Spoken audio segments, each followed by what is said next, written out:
Film dibuka dengan potret kehidupan modern yang terlalu akrab buat kita semua. Seorang developer game bernama Tim duduk di depan layar laptop. Wajahnya setengah capek, setengah pasrah, mengikuti Zoom meeting yang seharusnya krusial karena membahas peluncuran game terbaru mereka. Timing dafür. Das kriegen wir nie. Wir sind noch weit vor dem Beta-Test. Mann, da ist der Shitstorm doch vorprogrammiert. Deadline sudah di depan mata. Tekanan datang dari mana-mana. Dan seperti hukum tidak tertulis dunia IT, internet tiba-tiba bermasalah. Sinyal naik turun, suara robotik, layar freeze, dan rapat penting berubah jadi sesi menatap wajah sendiri di kamera sambil berharap masalah ini cuma mimpi. Fast alle Quests sind noch voller Bugs. Wir brauchen jetzt deinen Input, Tim.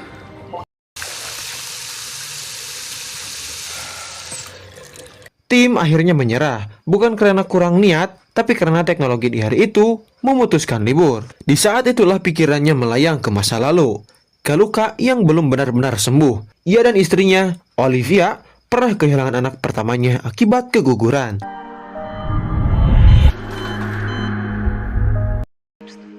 Deine Augen, dein Herz und deine Sommersprossen. Peristiwa itu tidak menghancurkan pernikahan mereka secara instan, tapi meninggalkan retakan panjang yang tidak pernah benar-benar ditambal. Mereka masih bersama, masih satu atap, tapi sering berbicara tanpa benar-benar saling mendengar.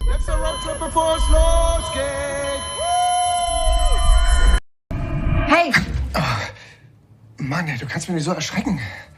Olivia muncul, melihat Tim yang masih berkutat dengan layar error, dan kerjaan yang tak kunjung selesai. Dengan nada lembut tapi lelah, ia mengajak Tim keluar makan, sekedar menghindari suasana rumah yang makin sesak. Di lorong apartemen, mereka berpapasan dengan Anton, tetangga yang terlihat terburu-buru. Wajahnya tegang seperti orang yang sedang dikejar waktu atau dikejar pikiran sendiri. Mereka juga bertemu Friedman, sang pemilik apartemen, yang tampak kebingungan. Großbrand in der Hafen City. Nachrichten sind voll davon. Beberapa helikopter pemadam kebakaran melintas di atas gedung. Friedman menjelaskan bahwa pagi tadi terjadi keledakan besar di pelabuhan, dan ia menduga gangguan sinyal yang mereka alami adalah dampak dari kejadian tersebut. Saat itu, semua masih terdengar masuk akal. Danke für die Geduld. Das waren lange 3 Monate. Ich habe sie gerade aus der Werkstatt geholt. Alih-alih ke restoran, Olivia membawa Tim ke mobil van yang baru keluar bengkel. Kendaraan yang seharusnya jadi simbol awal baru, di dalam mobil, pembicaraan yang selama ini ditahan akhirnya keluar. Jetzt, wenn wir die Nacht durchfahren, dann frühstücken wir morgen im Café de Fleur. Olivia mengajak Tim pindah ke Paris malam itu juga. Ia siap bekerja, siap memulai hidup baru, siap meninggalkan tempat yang penuh kenangan pahit. Tim dengan logika developer yang khas, memilih bertahan demi satu hal. Gamenya, ia meminta waktu. Satu rilis lagi, satu tahap lagi. Das Spiel ist mir wichtig, okay?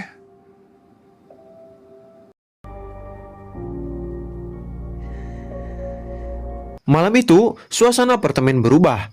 Kabut tebal mulai menyelimuti bagian atas gedung.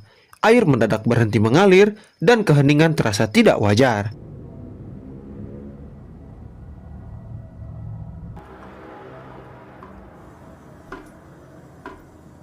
Pagi harinya, Olivia sudah selesai berkemas. Keputusannya bulat, ia akan pergi sendiri. Tapi semesta seolah punya rencana lain. Pintu keluar apartemen mereka kini tertutup rapat oleh tembok hitam pekat.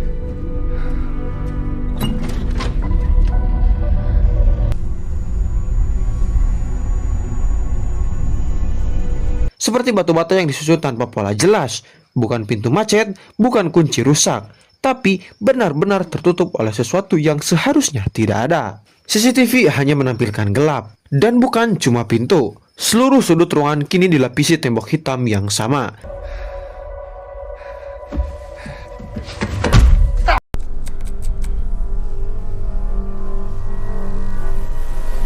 Tim mencoba berpikir logis, mengaitkannya dengan renovasi apartemen. Olivia yang lebih teliti mulai memeriksa material tembok itu. Saat ponsel Tim didekatkan ke dinding, layar langsung glitch parah, seperti kena kutukan teknologi.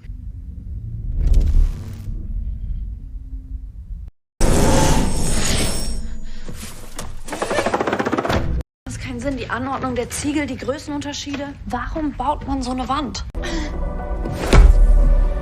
was! Tembok ini bukan sekedar penghalang fisik. Ia memancarkan medan elektromagnetik kuat, mematikan sinyal, dan mengacaukan perangkat elektronik. Singkatnya, tembok ini seperti firewall, tapi versi bangunan.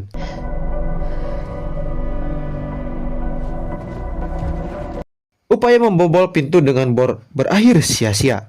Tembok ini menutupi hampir semua sudut ruangan. Tak lama, teriakan minta tolong terdengar dari kamar sebelah. Tim dan Olivia membobol sekat dan bertemu Anna dan Marvin, tetangga yang sama paniknya. Sag mal, habt ihr eine Ahnung, was hier los ist? Wir können diesen Airbnb-Host nicht erreichen. Hier funktioniert.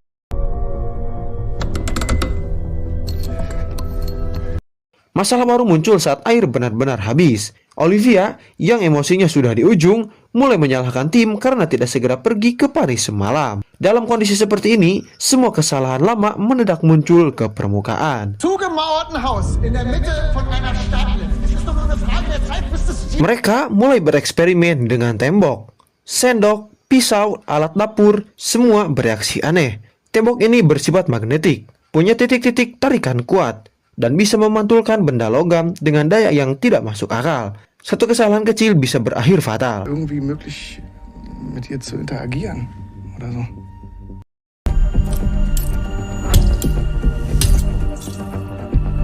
Olivia nyaris celaka terkena pantulan logam, dan hanya selangkah lagi semuanya bisa berakhir lebih cepat. Keadaan makin kacau ketika Anna ditemukan lemas akibat ulah Marvin yang berada di bawah pengaruh obat.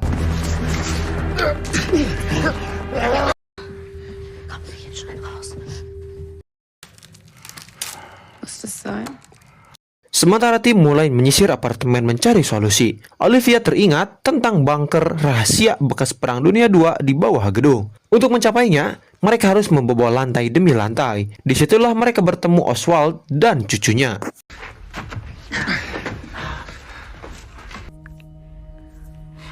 Du wirst sie wiedersehen. Mau tidak mau, semua orang kini terjebak dalam satu lingkaran nasib yang sama. Sedikit demi sedikit, kebenaran terungkap. Semua detektor asap ternyata berisi kamera. Friedman telah memata-matai para penghuni.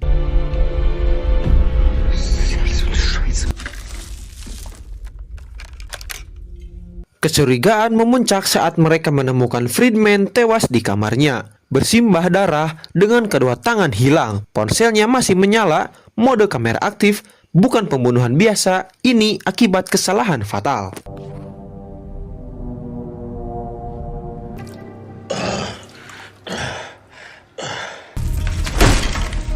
Und ihr habt die ganze Wohnung durchsucht, ja? Petunjuk mengarah ke Anton, tetangga tim, yang ternyata seorang programmer di perusahaan bernama Epsilon Nano Defense. Sketsa tembok hitam, kode-kode aneh, dan hubungannya dengan ledakan pelabuhan membentuk satu gambaran besar.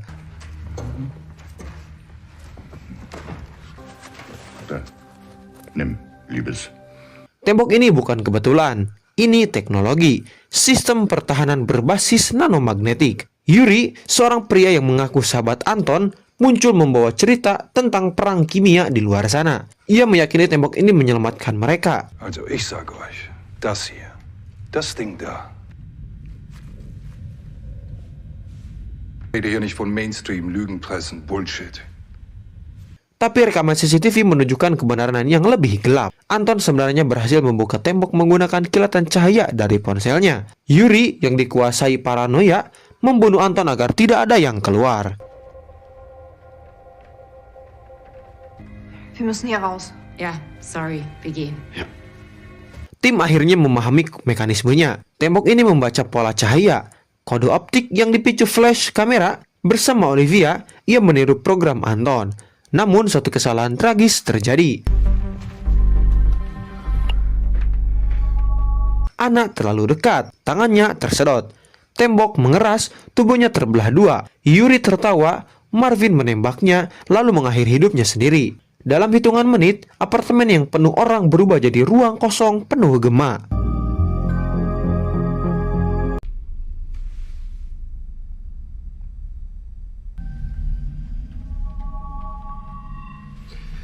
Akhirnya, tim dan Olivia memecahkan urutan yang benar. Tembok terbuka.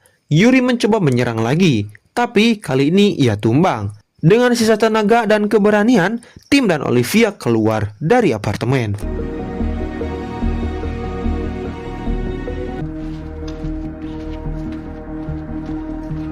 dan mendapati dunia di luar tidak seperti yang dibayangkan. Tidak ada perang nuklir, tidak ada gas kimia, tidak ada kiamat. Yang ada hanyalah kota yang terkunci oleh tembok hitam serupa. Radio di mobil mengungkap kebenaran.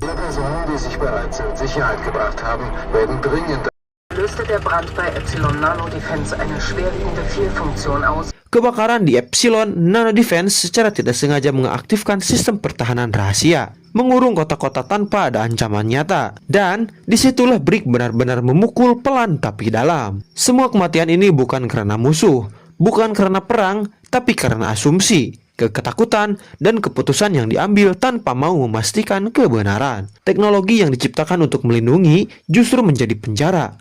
Dan manusia seperti biasa saling menghancurkan sebelum bahaya yang sebenarnya sempat datang. Pada akhirnya, Tim dan Olivia berdiri di dunia yang sunyi.